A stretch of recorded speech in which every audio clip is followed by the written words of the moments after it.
வணக்கம். வாஸ்துவியல் ஒரு சிறு விளக்கம். வாஸ்துங்கிறது நம்ம வீட்டுக்கு ஆரோக்கியத்தை குடுக்குற மாரி. அதான் மனையடி சாஸ்திரம்னு சொல்லி தமிழ்ல சொல்லுவாங்க.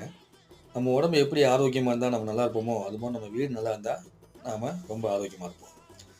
அந்த மாரி வாஸ்துல மெயின் வாசல் இருக்கு இல்லையா? அந்த வாயில் கதவு அமைக்கிறதுக்கு அப்படிங்கிறத நம்ம 9 பாகமா பிரிச்சு, முதல் 3 பாகத்தையும், கடைசியில இருக்க 3 பாகத்தையும் விட்டுட்டு, நடுவுல இருக்க 3 பாகத்துல வாயில் அமைச்சோம்னா ரொம்ப சிறப்பா இருக்கும்.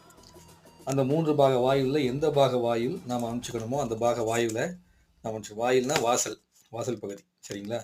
இது மெயின் கேட்டுக்கும், அதுக்கப்புறம் பிரதானமான வீட்டுக்குள்ள நுழையிறதுக்கான வாயிலுக்கும் பொருந்தும்.